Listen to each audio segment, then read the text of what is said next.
परिवार को ऐसे बच्चा हमारे साथ चलता था, 2 दिन तक कोई भागदौड़ होती तो खाना पीना ऊपर पूरा ये देखो आप इस प्रकार की द्वेष करते हैं मतलब को होगा कि और फिर आप धरने पर बैठो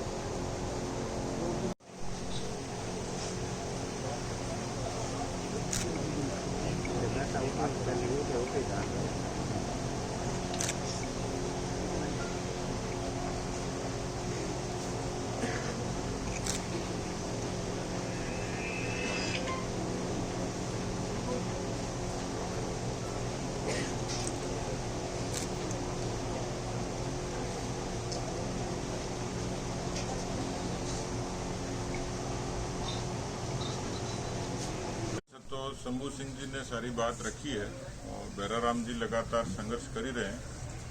आज पूरे जयपुर जोधपुर देहात के सब प्रमुख लोग, सब 36 कौम बिरादरी के लोग आए हैं और जिस दिन ये खबर सुनी उसी दिन हम लोगों ने भी जयपुर में सरकार को और इस बाबत चेतावनी भी दी। लगातार हम लोग प्रयासरत थे। भाई पुखराज किसानों के लिए शहीद हुआ है, इसमें कोई दो राय नहीं है।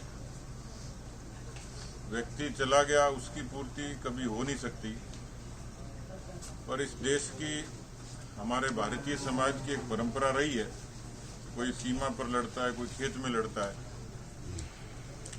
लेकिन 22 वर्ष की उम्र में जिसने जीवन नहीं देखा और जो केवल जवानी की शुरुआत के दिनों का व्यक्ति था, तो दुर्भाग्यपूर्ण है, अफसोसजनक भी है। लेकिन उससे ज्यादा अफसोस ये है कि सरकार के कानों पे जूं भी नहीं रहेंगी। सरकार को इल्म भी नहीं है कि किसी की मौत की कीमत क्या है। मुझे पीड़ा थी, इसलिए मैं जयपुर से चला के इसलिए आया कि मैं परिवार के लोगों को भी संबल दूं और जो समाज में हम सब लोग काम करते हैं, दुख में सब साथ खड़े रहें। तो जो बात आपने कही है, मुझे ज्ञापन दिए तेजाराम जी ने, तो हम सब लोग तेजाराम जी के साथ खड़े ही हैं और इस ज्ञापन पर जितनी मेरे से संभव होगा, क्योंकि प्रतिपक्ष में इसलिए लड़ाई लड़ना और मजबूती से लड़ेंगे भी। सरकार कितना ही भागने की कोशिश करे, लेकिन पुखराज को न्याय मिले और पुखराज को नहीं, सब किसानों को मिले। सामान्य बातें थी, 833 रुपए का अनुदान पिछली सरकार देती थी, देना चाहिए।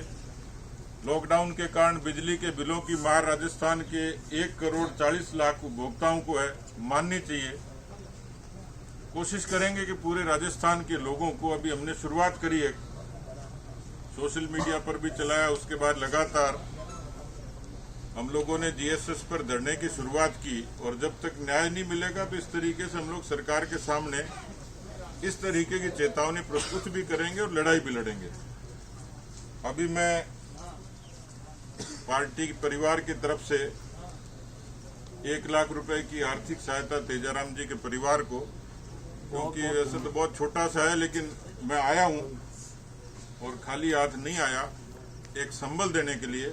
व्यक्ति के जीवन के आगे पैसे की कोई कीमत नहीं होती, पर फिर भी हमारे सब साथियों की इच्छा थी कि हम कोई न कोई अंशदान करें, तो बैराराम जी को मैंने वो दिए 1 लाख रुपए पार्टी परिवार की तरफ से।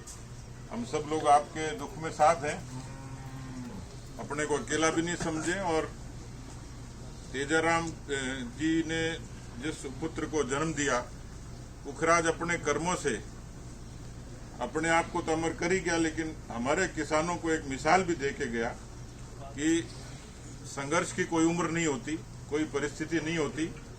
सरकार कितना दमन कर ले, सरकार कितनी अनसुनी कर दे, लेकिन लोग समा पड़ाव के अंदर इस किसानों की लड़ाई लड़ते लड़ते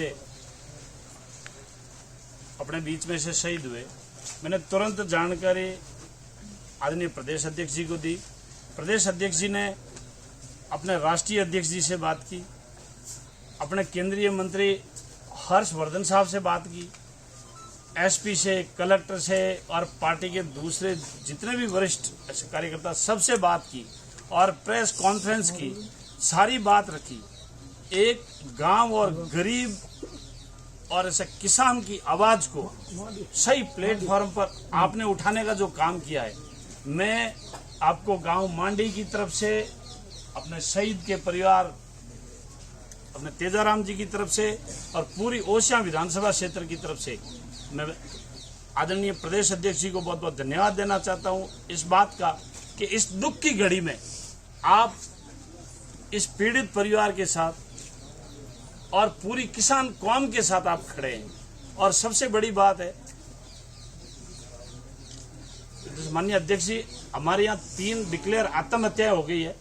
इसके अलावा लगभग 3 से 4 ऐसी आत्महत्याएं हो गई है।